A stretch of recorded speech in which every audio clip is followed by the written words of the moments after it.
দ্বিতীয় অধ্যায় সাংখ্যযোগ। শ্লোক নম্বর ৫৫। শ্রী ভগবানুবাচ প্রজহাতি যথা কামান সর্বান পার্থ মনোগতান আত্মনেবাত্মনা তুষ্ট স্থিত প্রজ্ঞস্তদ চতে।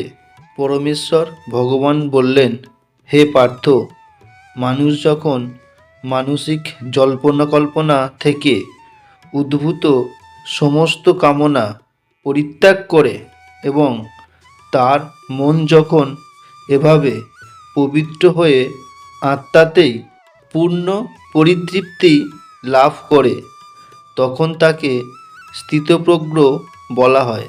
শ্রীমদ্ ভগবতে দৃঢ়ভাবে বলা হয়েছে, সম্পূর্ণ কৃষ্ণ ভাবনাময় মানুষ অর্থাৎ ভগবত ভক্তের মধ্যে মহৎ মুনি ঋষিদের সমস্ত গুণাবলী পরিলক্ষিত হয়। আর যারা সেই রকম চিন্ময় স্তরে স্থিত হয়, তাদের মধ্যে কোনো গুণই দেখা যায় না, কারণ তারা তাদের মানসিক জল্পনা কল্পনার কাছেই কেবল আত্মসমর্পণ করে থাকে।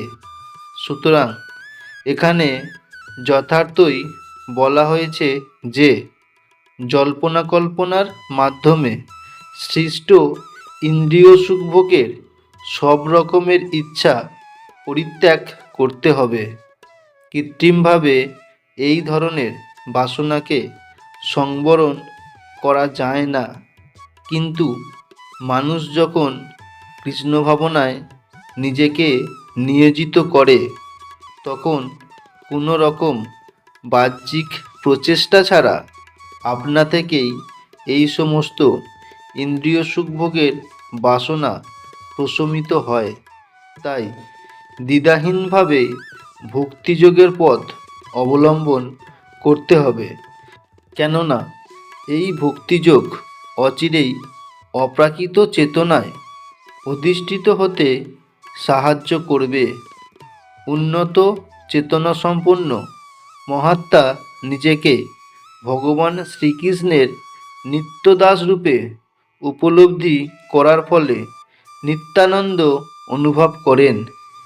আধ্যাত্ম চেতনায় স্থিত এই ধরনের মানুষের জড়জগৎকে ভোগ করার তুচ্ছ কোনো বাসনাই তখন আর থাকে না, বরং তিনি তার প্রকৃত স্বরূপে পরমেশ্বরের নিত্য সেবায় মগ্ন হয়ে সর্বদাই সুখে থাকেন।